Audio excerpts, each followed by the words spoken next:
So you join me, I am with Deagen Fairclough, the leader of the current F4 Championship. I mean, we've just had a little bit of a chat off camera, and you're 18 years old, leading the F4. What's that like?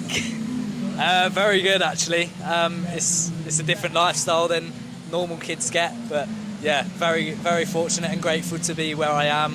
Obviously, because of the competition that Rocket set up, I wouldn't actually be in F4 otherwise, well, unless that competition was actually set up. So I'm very grateful to them, and yeah, this season's gone so well so far with high tech, and yeah, we've got, I think it's four wins now.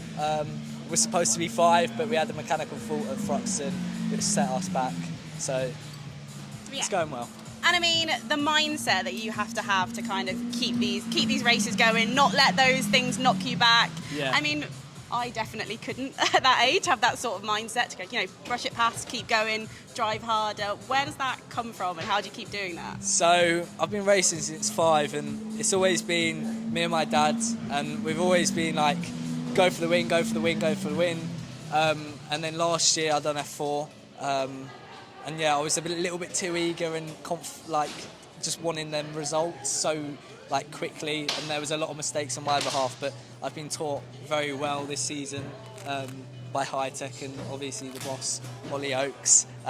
He always slaps me on the wrist if I'm doing anything silly, but he's really helped me this season. Obviously the mindset wise going into an event and after an event, so it's just how you bring yourself back from it, and there's so many great people around me which I've had so much help from, help me progress this season. Fantastic. And so for race 1, starting on pole, a little bit further back for race 2, because obviously the way that things switch up and they change up the grids here, obviously hoping to stay P1 and keep P1 the whole time. So let's look at race 2. Yeah. Coming through the field, how hard is that? Because the cars are all a fairly similar kind of spec with F4, aren't they? So how hard is that? So British F4 is very, very good because it's so equal, and the times are insanely close. But yeah, the racing's normally very difficult with the dirty air when it's dry.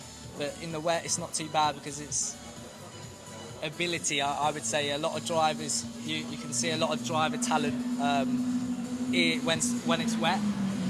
So you can make up a lot more positions and plan out your overtakes against other people. So hopefully it's raining, but I'm more than happy it's dry. Any conditions I'm happy with, and we've been very quick in testing it. Yeah, so then there's no preference between rain or dry? No. To be honest, no preference today, but tomorrow I would prefer it on the wetter side for the race 1, race 2, and then drier for race 2 tomorrow, race 3 for the weekend. But I'm not really too fast. And final thing, so this year F4 does get to go to Zandvoort and do some. So, just how are you feeling about that? It must be buzzing. Yeah, I'm very, very excited. We done a test day there actually. Quite a lot of us drivers have done a test day there. But obviously hopping in, that track was so abrasive and it was so enjoyable. And I just couldn't believe F1 cars actually go around that circuit. And the bowl was just really steep. So obviously we've got a break up. We've got a 4-week break after this round, and then it's straight to Zandvoort, straight into FP1, and hopefully not damage the car. But all fingers crossed. I hope you enjoy it. Thank you very much. Thank you very much.